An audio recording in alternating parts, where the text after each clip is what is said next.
ఉండునుగాక.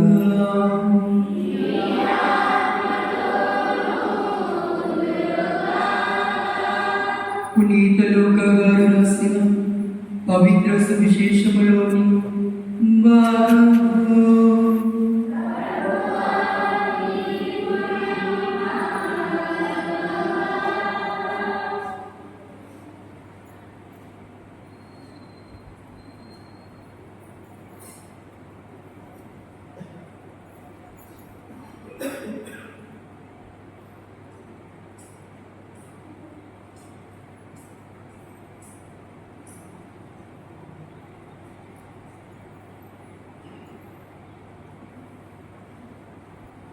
లూకా శుభవార్త 1వ అధ్యాయం 39 నుంచి 45 వచనములు. లూకా శుభవార్త 1వ అధ్యాయం 39వ వచనము నుండి 45వ వచనముల వరకు.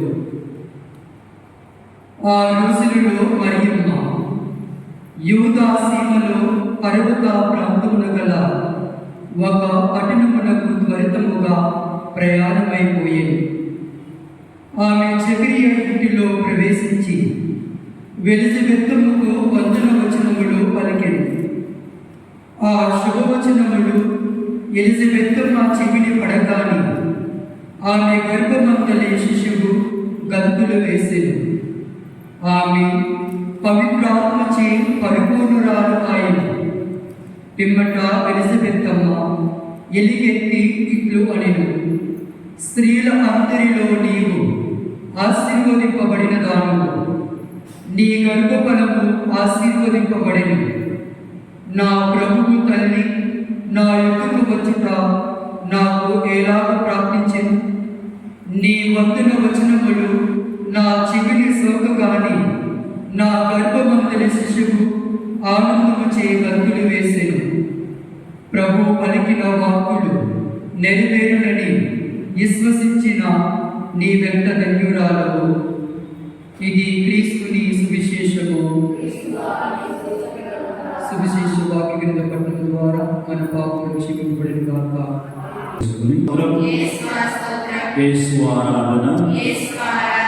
ఆత్మదేవ వందనం, ఆత్మదేవ స్తోత్రం, ఆత్మదేవ ఆరాధన. హల్లెలూయా, హల్లెలూయా, హల్లెలూయా. ప్రియ సహోదరి సహోదరులారా, ఈరోజు విచారంలో సెమీ క్రిస్మస్ సెలబ్రేషన్. సెమీ అంటే ఏంటిది? ఆఫ్ అన్నట్టు కదా, అందుకని ఆఫ్ ఉన్నారు, ఫుల్ లేదు. క్రిస్మస్ రోజు ఫుల్కి వస్తారు. సెమీ అనగానే కొంచెమే, కేక్లో అయినా సగమే అన్నట్టు. అవునా? ఒక కేజీ కేక్ అంటే సగమే. సెమీ క్రిస్మస్ సెలబ్రేషన్ విచార గురువులు ఈరోజు చెప్పి ఉన్నారు మీకు. ప్రియ క్రైస్తవ సహోదరి సహోదరులారా,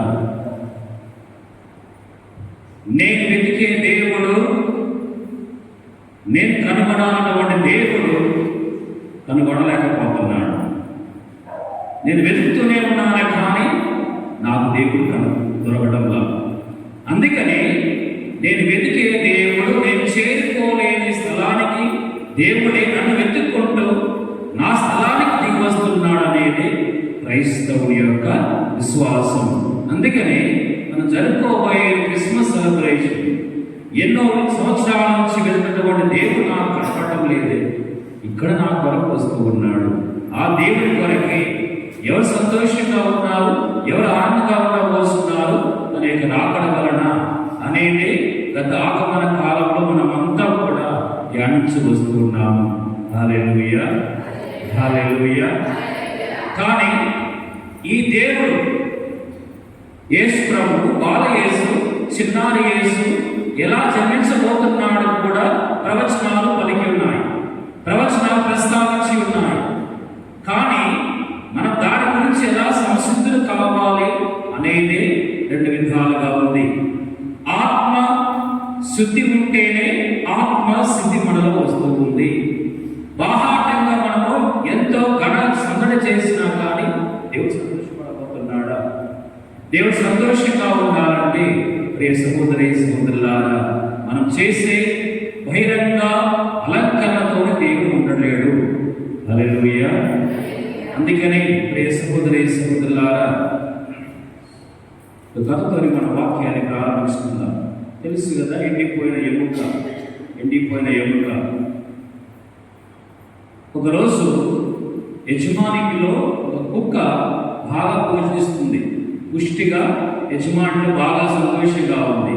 ఎందుకో మనం చూస్తాము, స్ట్రీట్ వీధుల్లో కూడా చాలా కుక్కలు వస్తూ ఉంటాయి, పోతూ ఉంటాయి.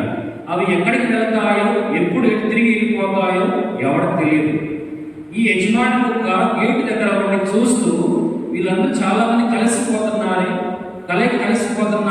నేను మాత్రమే లోపల ఒంటరిగా ఉంటున్నాను అనుకొని బాధపడి ఒకరోజు యజమాని దగ్గరికి వచ్చి, నేను కూడా ఒకరోజు బయటకు వెళ్ళొస్తాను, ఒక 4 గోడల మధ్యలో ఉంటే బాగా అన్నది. అప్పుడు యజమాని అన్నాడు, సరే ఒకరోజు బయటికి వెళ్ళరాపు అన్నాడు. ఎప్పుడైతే యజమాని కుక్క బయటికి వెళ్ళి ఈ వీధిలో ఉన్నటువంటి కుక్కలతోనే తిరుగుతున్న కొద్దిసేపటికి వీధి కుక్కలు వెళ్ళిపోయాయి. ఎక్కడికి వెళ్ళిపోయాయి వాటికి తెలుసు. కానీ కొత్తగా బయటకు వచ్చినటువంటి ఈ కుక్క ఎక్కడికి వెళ్ళాలో తెలియక దాని వెంట దానికి పోతున్నటువంటి సందర్భంలో ఒక ఎండిపోయిన ఎముక, తెలుసు కదా, తర్వాత ఎముకలు వేయలేదు, ఎండిపోయిన ఎముక కనపడింది. ఈ కుక్క ఏం చేసింది, ఆ ఎముకని కొత్త కనపడడం దానికి. ఎందుకంటే లోపల యజమానుడు కొత్తగా బాగా భోజనం పెట్టాడు, కానీ ఎముకలు కనపడాల. ఎప్పుడైతే ఈ కుక్క ఎముకని చూసిన తర్వాత కొరకడం మొదలుపెట్టింది, నోట్లో పెట్టుకుని కొరకడం మొదలుపెట్టింది. కొద్దిసేపు తర్వాత ఒక వ్యక్తి దాని గొంతులు అడిగాడు, చెప్పాడు, జాగ్రత్త, నీ నోట్లో రక్తం వస్తూ ఉంది, జాగ్రత్త అన్నాడు. ఒకేమని తెలుసు, నా నోట్ల రక్తం వచ్చేది ఎండిపోయిన ఎముకని కొరుకుతా ఉన్నాను కాబట్టి రక్తం వస్తూ ఉంటుంది. ఎండిపోయిన ఎముకని రక్తం వస్తుందా? రాదా? ఇది చూద్దాం, వస్తున్నారు. కొద్దిసేపు తర్వాత ఆ కుక్క ఆ ఎముకని కొరుకుతా ఉంది, ఇంకా చాలాసేపు కొరుకుతా ఉన్నాడు. కొరికిన తర్వాత కూడా రెండవ వ్యక్తి వచ్చి, కుక్క జాగ్రత్త, నీ నోటి నుంచి రక్తం ఎక్కువ వస్తూ ఉంది, నువ్వు చనిపోతున్నావు, జాగ్రత్త అంటే కుక్క పట్టించుకోవాలా, నీకు తెలుసు పిచ్చోడా, నేను ఎముక నుంచి రక్తం వస్తూ ఉన్నట్టుంది. కొద్దిసేపు అయిన తర్వాత మూడో వ్యక్తి వచ్చి చూస్తాడు కుక్క నోటి నిండా రక్తం బయటకు వస్తూ ఉంది, వనకడం అంటే శక్తి పోతుంది. వెంటనే వ్యక్తి అంటాడు, నీ నోటి నుంచి రక్తం వస్తుంది, టేక్ కేర్ అన్నప్పుడు ఏముంటుంది, నా నోట్లో రక్తం వచ్చేది ఎండిపోయిన ఎముక గురించి అంటుంది. కానీ ఎవరిలారా, కుక్క చనిపోయింది. కారణం ఏంటి? రక్తం ఎలా వచ్చిన నోటి నుంచి చూద్దాం, ఎవరు చెప్పగలుగుతారు? కుక్క ఎండిపోయిన ఎముక నోట్లో పుచ్చుకొని పోయింది, అందుకే రక్తం వస్తుందా? ఓహో, పర్లేదే. ఎండిపోయిన ఎముక నుంచి రక్తం వచ్చిందా, లేకుంటే కుక్క నోట్లో నుంచి రక్తం ఎలా వచ్చింది? కుక్క తన నాలుకని కొరుక్కుంటూ వచ్చింది. ఎప్పుడైతే ఎముకని కొరుకుతున్న సందర్భంలో నాలుక కొరుకుతూ ఉంది కాబట్టి ఆ నాలుక నుంచి వచ్చిన రక్తాన్ని చాలా బాగా ఉంది, రుచికరంగా ఉందని ఒక కొరుకుతా వచ్చింది.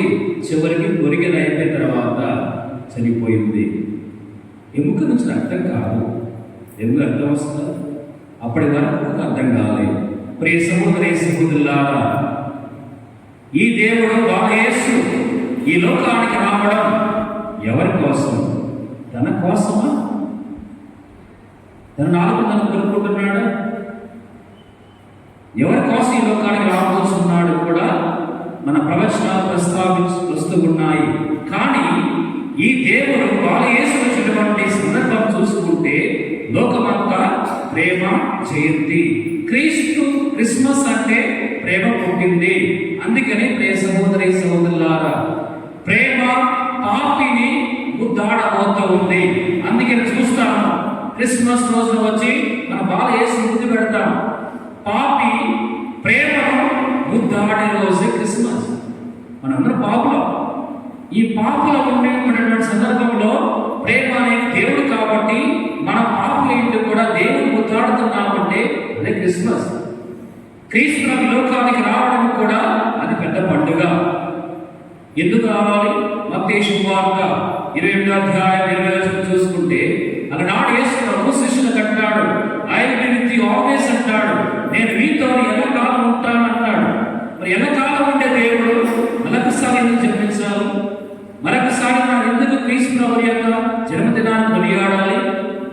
40 రోజులు క్రీస్తు ప్రభు మనతోనే ఉంటున్నాడు. కానీ ప్రియ సహోదరి సహోదరులారా, కొన్ని పాపాల వలన, తప్పుల వలన, కొన్ని బాధల వలన ఏం చేస్తున్నామంటే దేవుడికి కొన్నిసార్లు బయట పెడుతున్నాం. దేవుడు అంటున్నాడు చూడండి, లూకా శుభవార్త 2వ అధ్యాయం 11వ వచనంలో కూడా ఎవరి వాక్యం సెలవిస్తూ చదవండి. అక్కడ దేవుడు ఈ లోకానికి రావడానికి ప్రత్యేక కారణం ఉంది. లూకా శుభవార్త 2వ అధ్యాయం 11వ వచనం చదవండి. నేడు దావీదు నగరమున మీకు ఒక రక్షకుడు జన్మించబోతున్నాడు. ఆయన క్రీస్తు ప్రభు. ప్రియ సహోదరి సహోదరులారా, దావీదు నగరమున జన్మించబోయి ఆ క్రీస్తు ప్రభు, మరి మనం జరుపుకున్నటువంటి ఆ క్రీస్తు ప్రభుని యొక్క జన్మదిన సందడి ఎలా ఉంటుంది? ఎందుకు క్రీస్తు మరొకసారి ఇటువంటి అవతారం ఎత్తబోతున్నాడు? దేని కొరకండి? ప్రియ క్రైస్తవ సహోదరి సహోదరులారా, మనం దేవుని యొక్క రాకడ గురించి ధ్యానిస్తూ వచ్చున్నాము. దేవుని జన్మదినం అనేది మనకి ఎప్పుడు కూడా సందడిగా ఉండాలి. సందడి ఎలా ఉంటుంది? ఆయన జన్మించినటువంటి స్థలం కూడా పెద్ద పెద్ద భవనాల్లో కాదు, చిన్న పశువుల పాకలు మాత్రమే దీనికి జన్మదినం. ఆ పశువుల పాక నుంచి మనకు వచ్చేది ఏమిటి? దేవుని యొక్క నామాన్ని, దేవుని ద్వారా మనం జీవించేది. అందుకే అష్టవాక్యాల్లో కూడా 5వ అధ్యాయం మత్తయి శుభవార్త 2వ వచనం చూస్తే, దీనాత్ములు ధన్యం దైవరాజ్యం వారిది. దేవుడే దీనాత్ములుగా జన్మించున్నాడంటే దైవరాజ్యాన్ని తీర్చుకోవడానికి. హల్లెలూయా, హల్లెలూయా, హల్లెలూయా. అందుకని 2 బకెట్లు పోట్లాడుతున్నాయంట. 2 బకెట్లు తెలుసు కదా, బకెట్ అంటే మొదటి బకెట్ అంటుందంట 2వ బకెట్ కొద్దాగా ఖాళీగా బాగా పోవాలా, బరువుగా బయటికి రావాలి నీళ్ళతోనని ఒక బకెట్ ఏడుస్తూ ఉన్నాడు.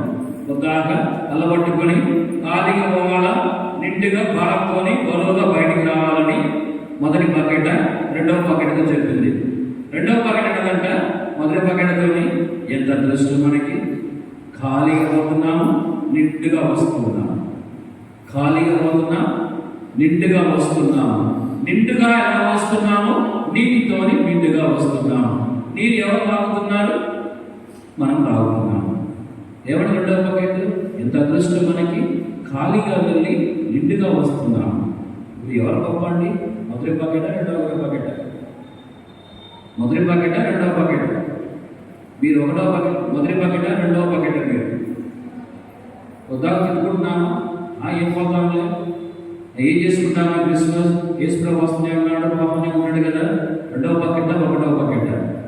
ఖాళీగా ఉన్నప్పుడే దేవుడు మన హృదయాన్ని జన్మిస్తాడు. హల్లెలూయా. హృదయం ఖాళీగా ఉంటేనే, మనస్సు ఖాళీగా ఉంటేనే దేవునికి స్థానం. ఎంతో మంది మరి తల్లి యోసేపు గారు గర్భంలో ఉన్నప్పుడు మరి తల్లి ప్రతి ద్వారాన్ని ప్రతి కట్టి స్థలం అడిగినప్పుడు లేదు అన్నారు. ఎక్కడ ఖాళీగా ఉంది? పశువుల కొట్టంలో మాత్రమే ఖాళీగా ఉంది. పశువులు ఉన్న చోట మాత్రమే ఏ దేవుడికి ఖాళీ స్థలం దొరికి ఉంది. రే క్రైస్తవ సహోదరి సహోదరులారా, దేవుడు జన్మించినటువంటి స్థలం ఖాళీ స్థలం. హృదయంలో జన్మించబోయే ఆ బాల యేసు యొక్క స్థానం హృదయం కాబట్టి ఇది ఖాళీగా ఉండాలి. ఉదాహరణ, పగ ద్వేషాలతోని, రోగాలతోని, వేదనతో నిండుగా పెట్టుకున్నప్పుడు దేవుని స్థానం ఉండదు. దేవునికి స్థలం అనేది హృదయం కాబట్టి ఈ స్థలంలో జన్మించబోయే ఆ క్రీస్తు ప్రభువు అతని స్థానం కాబట్టి ఆ స్థానాన్ని ఇతరులకు ఇచ్చినప్పుడు పండగ సందడి లేదు. ఏముంటుంది? మగ ద్వేషాలతో ఉంటాము, ఆనందం సంతోషంగా ఉంటాము. ఈనాడు చూస్తున్నాం శుభాపట్టణంలో కూడా మరి తల్లి గర్భంతో ఉండి కూడా ఎలిజబెతును దర్శిస్తున్నప్పుడు ఎంత సంతోషం. మరి తల్లి గర్భంలో ఉండి కూడా మరి ఎలిజబెతుకు సహాయం చేయడానికి వెళ్ళిందంటే అది సందడి, అది సంతోషం. ఇద్దరు గర్భంలోనే ఉన్నారు, దర్శించుకున్నారు, ముఖాముఖిగా మాట్లాడుకున్నారు. అది సందడి, అది సంతోషం. హల్లెలూయా. దేవుని యొక్క స్థానానికి మన హృదయమే ఖాళీ స్థలం కాబట్టి హృదయంలో రాసినటువంటి ఆ దేవుని మనం మైమరచి ఇష్టానుసారంగా ఏదో రకరకాల విషయాలతోని మన హృదయాన్ని నింపుకుంటా పోతే దేవుడు వస్తాడు, పోతాడు. అంతే దేవుడు లాగా. దేవుడు వస్తాడు పోతాడు. దేవుడు ఎప్పుడు రావాలి, ఏ సందర్భంలో వస్తున్నాడు, ఎక్కడ వెతకాలి దేవుని అంటే మనకి చెబుతాడు వేమన కవి. వెనక వెనక దొరకు వేదాంత వేద్యుడు, వెతుకుదు అని తాను వెతుకుచుండు, వేదుకుల వేని తాను వెలువగలరో, విశ్వదావిరా వినురవేమా. ఏ విద్వాంసుడైనా, పండితుడైనా, గురువైనా, శిష్యుడైనా, ఎంత తెలివి ఉన్నవాడైనా, తెలివి తక్కువ వాడైనా దేవుని వెతకాలి. ఉన్నాయి కదా. ఏ హైందవుడైనా, ముస్లిం సోదరుడైనా, క్రైస్తవుడైనా దేవుని వెతకాలి, వెతుకుతూనే ఉంటాడు. వెతికే సమయంలోనే ఎప్పుడైతే మనం వెతుకుతుంటామో దేవుడిని, ఆ దేవుడు మనం వెతుకుతూ ఉంటాడు. That is Christmas. క్రీస్తు ప్రభు నేను చేరుకోనటువంటి ఆ స్థానానికి, నేను వెతికి దొరకటువంటి ఆ దేవుడు నన్ను వెతుక్కుంటూ నా స్థానానికి గురువుగా దేవుడుగా వస్తే అర్థం కాడు. అందుకనే ఆ దేవుడు మనుష్యావతారం ఎత్తి మానవుడుగా దిగి వస్తేనే మనకు అర్థమవుతాడు దేవుడు. అందుకనే ప్రియ సహోదరులారా, క్రిస్మస్ అంటే, క్రీస్తు జయంతి అంటే ప్రేమ జయంతి. దేవుడు పుట్టాడంటే ప్రేమ పుట్టింది. ప్రేమ ఎలా పుట్టింది? మానవునిగా పుట్టింది. హల్లెలూయా, హల్లెలూయా. దేవుడు మానవునిగా పుట్టాడంటే ప్రేమ మానవునిగా పుట్టింది. ఏదో దేవుడిగా ఉంటే అర్థం కాదు. దేవుడు లోకానికి రావాలంటే దిగి వస్తే ఎవరికి అర్థం కాదు. అందుకనే ఆ దేవుడు ఏం చేశాడంటే, సకల మానవానికి అర్థం కావాలంటే మనిషి అవతారం ఎత్తాలి, మానవుడిగా ఉంటేనే. అందుకని ప్రియ సహోదరులారా, క్రీస్తు ప్రభు కూడా లోకానికి వచ్చినప్పుడు ఏమన్నాడు? నీవన్నీ పొరుగువారిని ప్రేమించమన్నాడు. ప్రేమలోనే ఉంది మనకి సందడి. ప్రేమ పుట్టిందంటే ప్రేమ సందడి ఉంది. ప్రేమ పుట్టిందంటే అక్కడ పండుగ ఉంది. క్రీస్తు ప్రభు పుట్టాడంటే ప్రేమ పుట్టినటువంటిది. అందుకని గుర్తుపెట్టుకోవాలి రే క్రైస్తవ సహోదరులారా, మన ప్రయాణం చేసే విధానాలు కూడా ఏమి కనపడుతూ ఉంది? ప్రేమ. 2 అక్షరాల ప్రక్రియ మన ఎదుట ఉందా? ఏం చేస్తున్నాం ప్రిపరేషన్? మనం ఈ యొక్క క్రిస్మస్ పండుగకి దేవుని కొరకు చేస్తున్నామా? హృదయానికి ఖాళీగా పెట్టుకొని హృదయంలో జన్మించబోతున్నటువంటి ఆ క్రీస్తు ప్రభు నేను గుర్తిస్తున్నామా? ఒక వ్యక్తి వచ్చి అంటాడు, మన వాక్యంలో కూడా సెలవిస్తుంది. మత్తయి శుభవార్త 1వ అధ్యాయం 18వ వచనంలో వాక్యం చదవండి. యోహాను శుభవార్త 1వ అధ్యాయం 18వ వచనంలో, ఎవరు కూడా ఎప్పుడు కూడా దేవుడు చూడలేదు. తండ్రి వక్షస్థలం ఉన్నటువంటి జైతే కుమారుడు దేవుడు ఆయన తెలియపరిచాడు. హల్లెలూయా. దేవుడు ఎవరు చూడాల? దేవుడు ఎవరు కూడా ముఖాముఖిగా చూడాల. కానీ అతని వక్షస్థలం ఉన్నటువంటి వారికి మాత్రమే దేవుడు ఎరుకపరుస్తాడు. దేవుడు ఎలా ఎరుకపరిచాడు? తన లోకాన్ని ప్రేమించాడు కాబట్టి ఆ దేవుడే ఈ లోకానికి రావడం జరిగింది. ఒక బుద్ధిస్ట్ సాధు, బౌద్ధ మతానికి సాధు, ముస్లిం వాడు బుద్ధిస్ట్ మాకు ఏం చేశాడంటే, దాని వెంటనే పోతుంటే ఇటువంటి పిల్లలు చాలా మంది ఆడుకుంటున్నారంట. స్ట్రీట్లో వీధులు ఆడుకుంటుంటే పోయి వాళ్ళతో ఆడుకుంటున్నాడు. వాడుకున్న సందర్భంలో కొద్దిగా పరిచయం అయిపోయిన తర్వాత పిల్లలందరూ దగ్గర పిలుచుకొని ఒక ప్రశ్న అడిగాడు పిల్లల్ని. ఒకవేళ మీరు గౌతమ బుద్ధుడు ఎదురుపడితే మీరు ఏం చేస్తారన్నాడు. గౌతమ బుద్ధుడు మీకు ఎదురు వస్తే పిల్లలారా మీరు ఏం చేస్తారు ఆయనకి అని అడిగినప్పుడు ఒక పాప లేచి అంటది, నేను గౌతమ బుద్ధుడు ఎదురుపడితే ఏమంటాం? దండేస్తాను, నడుచుంటూ దండేస్తానన్నది. ఇంకొక పాప ఏమన్నదంటే నేను పాటలు పాడతాను, భజన పాడతానన్నది. 3వ పాప ఏమన్నదంటే రాగానే సాష్టాంగపడి గౌతమ బుద్ధుడికి స్తోత్రం పెడతా అన్నది.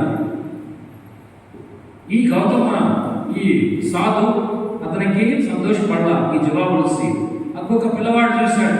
వాడు చూసి ఈ సాధు దగ్గరికి వచ్చి, నువ్వు సంతోషంగా లేవు కదా జవాబు చెప్తే మరి ఏంటిది జవాబు? ఒకవేళ నీకే, నువ్వు బుద్ధి స్మార్టులే కదా, సాధులే కదా, నీకే నీ గౌతమ బుద్ధుడు ఎదురుపడితే నువ్వు ఏం చేస్తావు అని అన్నప్పుడు ఇతను అంటాడు, ఒకవేళ గౌతమ బుద్ధుడు నాకు ఎదురుపడితే నేను చంపుతాను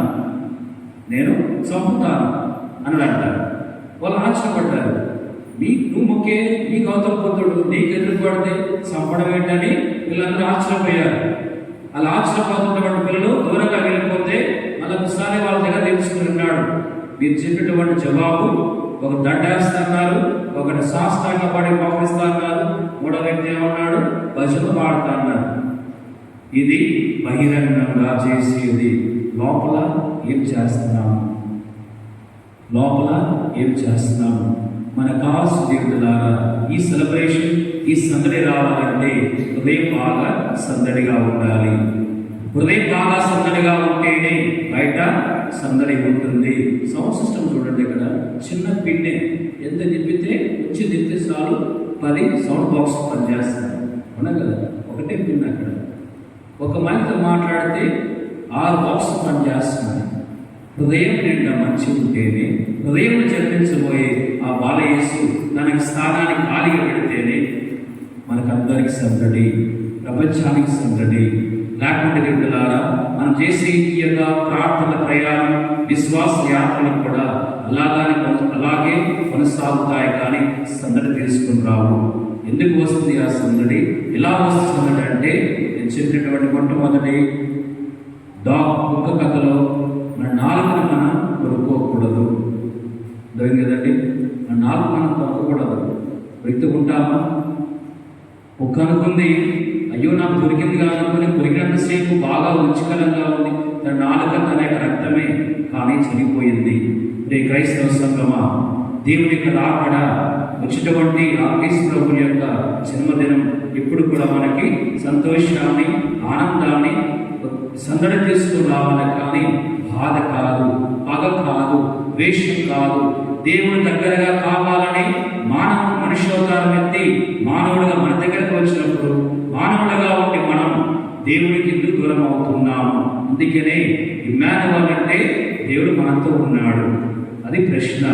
దేవుడు ఎందుకు ఉన్నాడు మనతోనే అంటే, ఎప్పుడు కూడా మనం చేసే ప్రయాణంలో దేవుని యొక్క అవకాశాన్ని బట్టి మనం దూరంగా వెళ్తున్నప్పుడు దేవుడే మన చెంతకు వస్తూ ఉన్నాడు, మన దగ్గరలో వస్తూ ఉన్నాడు, మనకి పరిచయం చేసుకుంటూ ఉన్నాడు, మనతో నడవాలని ఆశిస్తూ ఉన్నాడు. ఆ నడవడిక ఆశ అనేది ఎలా వస్తూ ఉందంటే, మనం దేవుని సన్నిధిలో ఉన్నప్పుడే. దేవుడు మన కోసం వచ్చినప్పుడు మనం ఎక్కడికి పరిగెత్తగలుగుతాము? పదకాల బిడ్డలారా, దేవుడు మన కోసం దిగి వస్తున్నాడు. అటువంటి శుభ సందేశం ఈరోజు మనం విన్నటువంటి వాక్యం. మరి తల్లికి కూడా వెళ్ళి ఎలిజబెత్ దర్శించిన సందర్భం, ఇద్దరు స్త్రీలు మాట్లాడినటువంటి సందడి వారి యొక్క జననం గురించే చెప్పుకున్నారు. కాబట్టి మనం కూడా దాని కొరకు ఇప్పుడు కూడా ఉదయం జన్మించబోయే ఆ దేవునికి ఖాళీ స్థలాన్ని ఏర్పాటు చేసుకుందాం. పితా, పుత్ర, పవిత్ర ఆత్మ నామమున